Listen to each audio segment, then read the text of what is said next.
bienvenue à Semoro, la ville étape où se trouvent donc tous les hôtels et où se trouve aussi donc le point de départ pour pouvoir aller faire la visite du Mont Bromo.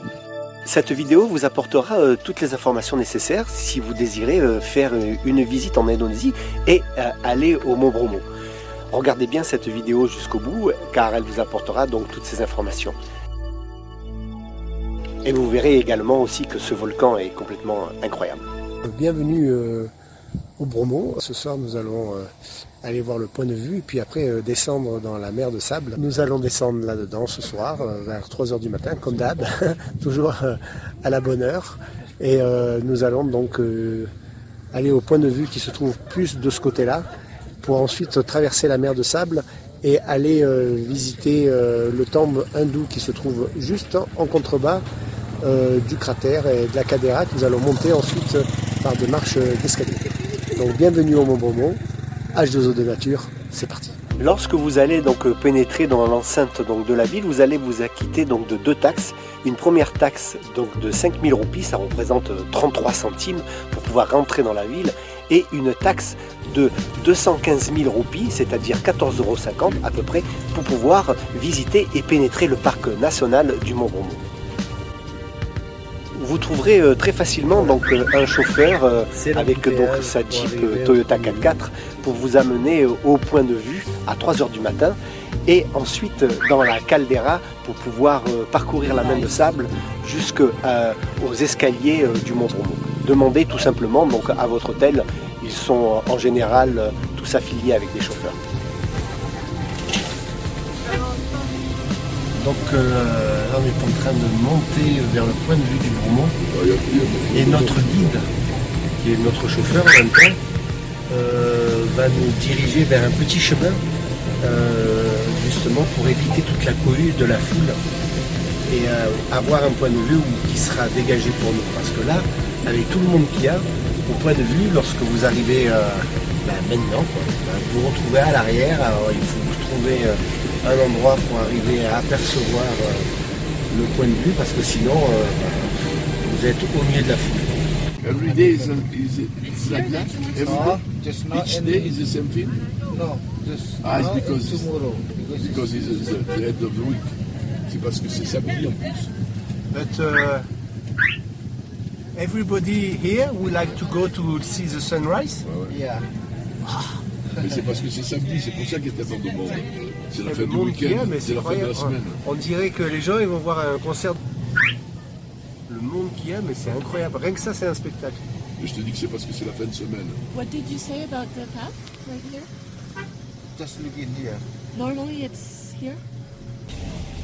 Sur le chemin, les voitures se garent même presque 3 km avant l'arrivée du point de vue. Donc il y a un enchevêtrement de Jeep 4x4 Toyota garés les unes derrière les autres, ou alors un embouteillage justement des mêmes Jeeps. On traverse là aussi une espèce de petite bourgade où les gens s'arrêtent, achètent à manger, achètent à boire. Sur le chemin de la montée pour pouvoir aller au point de vue. Oui, but here this place is not a village. No, not the village. Village in Penanjakan. Ah, okay.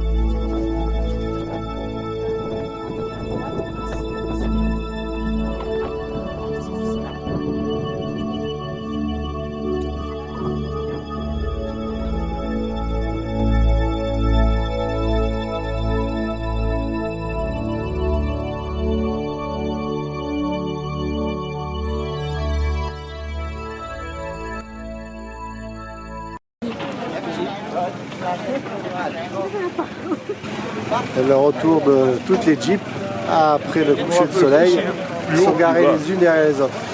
Après donc avoir assisté au lever de soleil sur le mont Bromo, nous nous dirigeons vers notre Jeep pour pouvoir rejoindre la caldeira.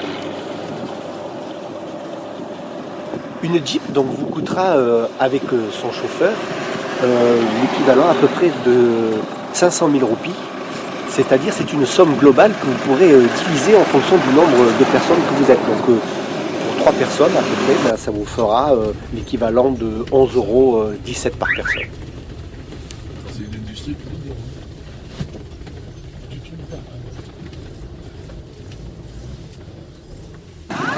Là nous sommes en bas de la grande caldeira, dans la mer de sable. Toutes les jeeps sont parquées ici. Il y a un monde incroyable. Ben là nous nous trouvons donc dans la mer de sable, où alors une activité incroyable y règne entre les touristes qui marchent jusqu'au mont Bromo et tous les personnes qui sont là pour essayer de faire marcher leur petit commerce, les marchands ambulants, les conducteurs de jeep et en même temps les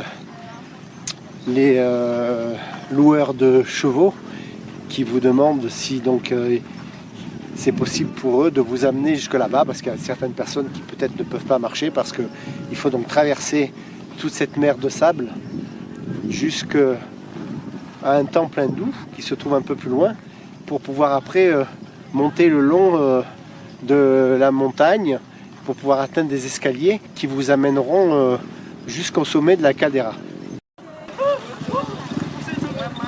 Et voilà la chaîne humaine jusqu'en haut du mont Bromo. Alors, si jamais vous ne voulez pas monter à pied jusqu'en haut, vous avez toujours la possibilité de louer un petit cheval.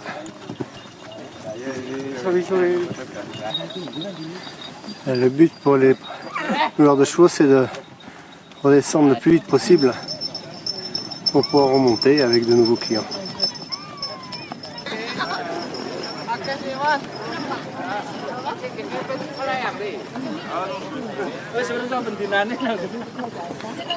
Et à l'arrivée des chevaux.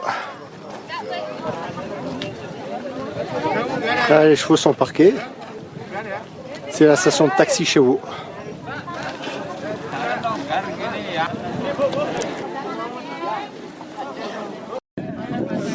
Et voilà les escaliers qui vous mènent jusqu'à la caldeira. 250 marches. Et de l'autre côté, la récompense. Vous avez le cratère. Ah, c'est bien fait, il y a une montée et une descente.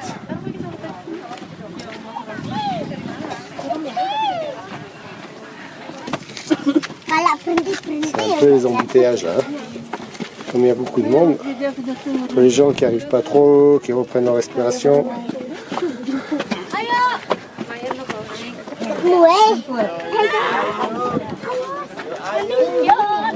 La montée se fait tranquille. Les marches sont assez raides quand même. Il y a des petites aires de repos donc, qui ont été aménagées pour ceux qui reprennent leur souffle. Mais c'est l'embouteillage parce que entre les gens qui marchent doucement, ceux qui marchent vite, la montée se fait tranquille. Au loin vous voyez les points de vue. Et le point de vue où nous étions, c'est celui qui est au sommet de la montagne.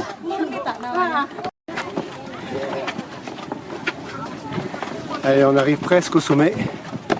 Là, encore un petit effort et ça y est, on y est. On entend déjà le grondement du volcan là.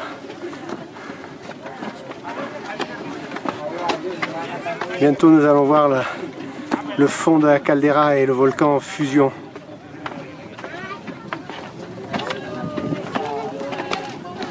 Attention, vous entendez le grondement là?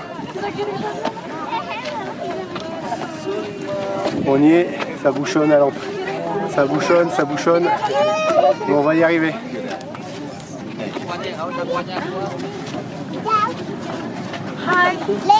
Attention.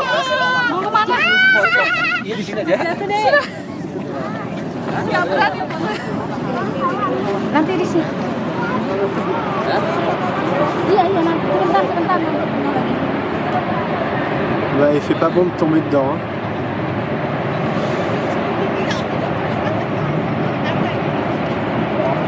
Donc là, on est au sommet de la caldeira avec Claire.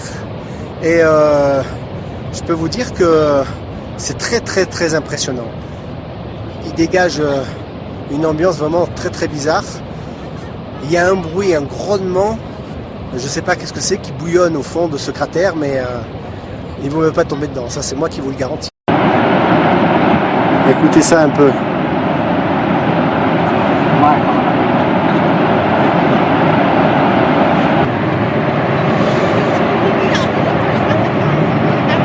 En plus de ça, les pentes sont abruptes, mais à 70%.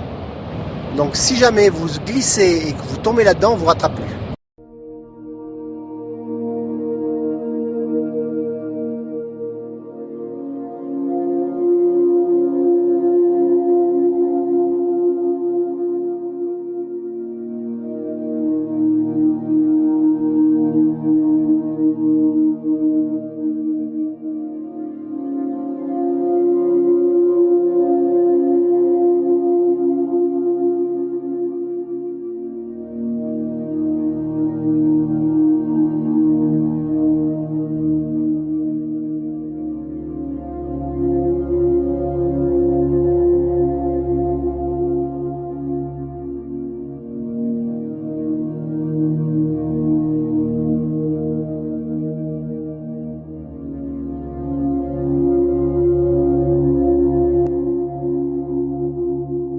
Alors, vous avez le choix, une fois arrivé en haut, soit de vous agglutiner contre les barrières, ou alors vous pouvez aller au fond.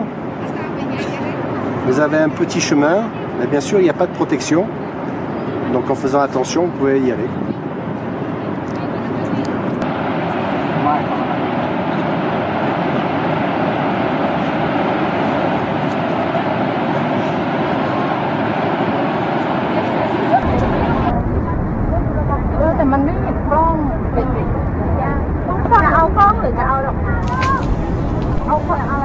Certaines personnes font même des offrandes au volcan, soit pour des raisons religieuses ou alors pour que celui-ci puisse leur porter chance. Un certain rituel pour que la chance puisse être présente pour toute l'année, en offrant des fleurs au volcan.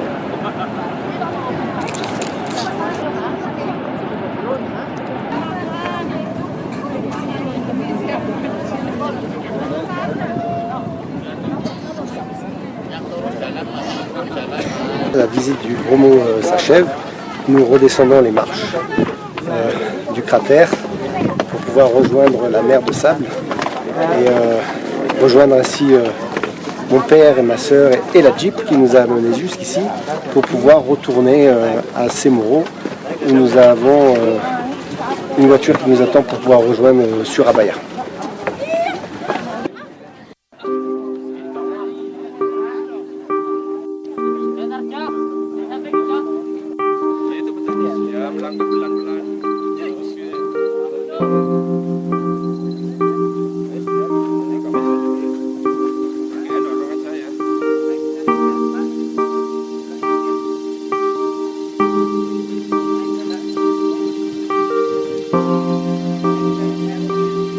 Notre ascension du Mont Bromo est finie. Nous avons vu cette merveille, ce cratère en fusion. Franchement, c'est quelque chose vraiment d'impressionnant. En association avec le Kawai Gen, nous avons donc fini nos visites des volcans de Java. Et c'est là que nous sommes aperçus et que vous avez peut-être pu voir que la nature nous offre quand même des spectacles impressionnants, que sa beauté vraiment nous ébahit. Et c'est pour cela que malgré sa force, parce qu'elle est là pour nous rappeler quand même qu'elle est là et que c'est quand même elle la plus forte, il faut la préserver et faire le maximum pour que les générations futures puissent en profiter eux aussi. Et nous allons donc partir maintenant vers la Papouasie occidentale pour de nouvelles aventures de plongée. La jauge de nature donc est finie. Si ces épisodes sur les volcans vous ont plu, vous connaissez la méthode, mettez un petit pouce bleu ou alors vous pouvez aussi toujours vous abonner si nos aventures vous intéressent. Salut et prenez bien soin.